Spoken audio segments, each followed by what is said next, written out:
Salut les amis, là c'est Jackie. Aujourd'hui pour nos concepts et Brumatoires vous raconte, aujourd'hui mon invité sera David. Il va nous parler de sa passion. Et vous voyez, on a pris un super coin, on a pris le Waldschredel, c'est un super beau petit coin de Brumat pour mettre en avant aussi nos petits lieux brumatoires qui sont sympathiques pour se promener. Je vous dis à tout de suite. Salut, alors moi je m'appelle David et je suis artiste sous le nom, sous le pseudonyme Davy Crow. Alors moi j'ai commencé à dessiner tout petit, d'aussi loin que je me souvienne, j'ai toujours dessiné. Ça a commencé, j'ai été attiré par l'art déjà de manière générale très jeune. Je crois que j'ai commencé à faire de la musique à 6 ans, quelque chose comme ça. Et voilà, tout petit, j'avais déjà une collection d'albums de musique classique, de Chopin, Vivaldi, Mozart, Beethoven, tout ça. Et la musique, quelque part, ça a été mon premier pied dans l'art. C'est-à-dire que ça a été ma porte d'entrée vers quelque chose de beaucoup plus grand. Et plus tard, je me suis intéressé plus au dessin. Ouais. Et en fait, la musique, quelque part, qui a été dès le départ ancré dans ma vie, ça a été finalement plus tard quelque chose d'essentiel à mon processus créatif. C'est-à-dire que quand je dessine, sans musique, j'y arrive pas. C'est pas possible. C'est l'inspiration principale vient de là, quoi. Donc du coup, le dessin, ça a commencé tout petit. J'ai dessiné dès que j'ai vu une feuille blanche et un crayon, j'ai commencé à dessiner, à griffonner des trucs. Alors au début, c'était souvent des mangas, Dragon Ball Z, tout ça, Chevalier du Zodiac, Ken le Survivant, tout ça, tout petit. Et puis plus tard, en fait, au fur et à mesure, avec l'école, j'étais pas hyper doué à l'école. Enfin, j'étais pas nul non plus, mais j'avais pas l'envie de l'école. Ça m'intéressait pas plus que ça. Et du coup, chaque heure de cours, c'était une heure d'entraînement en dessin. En fait, je dessinais tout le temps. Je dessinais en cours toute la journée. Je faisais que ça. Donc oui, mes notes, elles n'étaient pas forcément exceptionnelles, mais quelque part, ça m'a permis de développer le niveau que j'ai maintenant en dessin. Et voilà, tout simplement. Donc à quel moment c'est passé d'une passion à ce que c'est aujourd'hui, c'est-à-dire c'est en train petit à petit de devenir mon métier, simplement c'est au fur et à mesure, à travers les années, le collège, le lycée, j'ai rencontré des gens autour de moi qui aimaient ce que je faisais.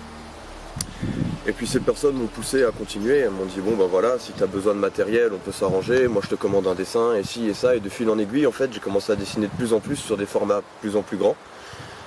Et puis voilà, petit à petit j'ai fait des expos, j'ai commencé à exposer à Strasbourg, dans des salons de coiffure, dans des bars, dans des trucs.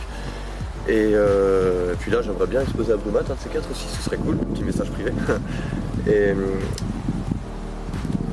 là aujourd'hui où j'en suis, c'est que petit à petit c'est professionnel, c'est-à-dire que maintenant il y a des gens qui payent pour avoir des tableaux à moi chez eux, ou des sérigraphies ou des trucs.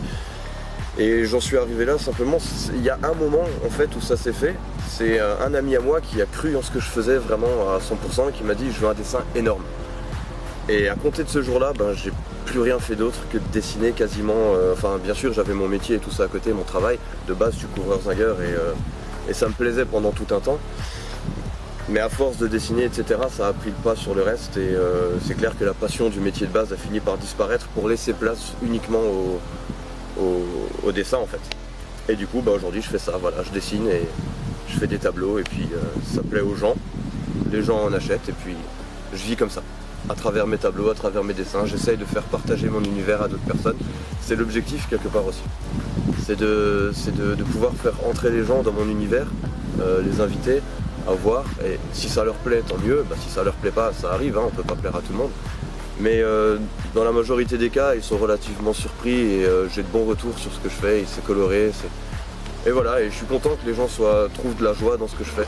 Ils se pointent devant un tableau, ils passent des heures devant à chercher des trucs, des petits détails à gauche, à droite, il y a un Bob l'éponge là, il y a un Pokémon là-haut. Voilà, ça les fait kiffer et puis moi ça me fait plaisir de les voir kiffer sur mes dessins comme ça, de trouver des références de quand ils étaient jeunes. Alors il y en a pour tous les âges, sur un de mes dessins il y a par exemple Nono le petit robot que les plus jeunes connaissent certainement pas.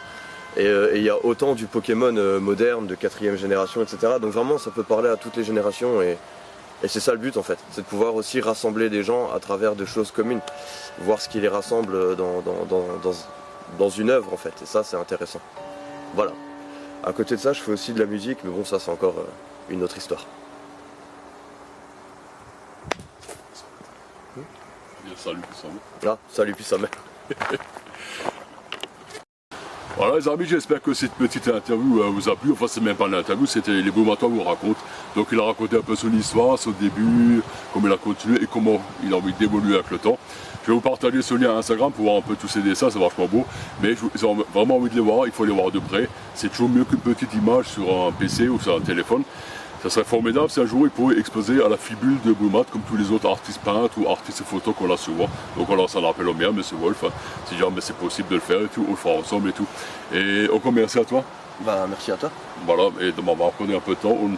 Comme je t'avais dit, je me fasse, moi, und Salut bis Sommer und 1 Kilometer Schmitz.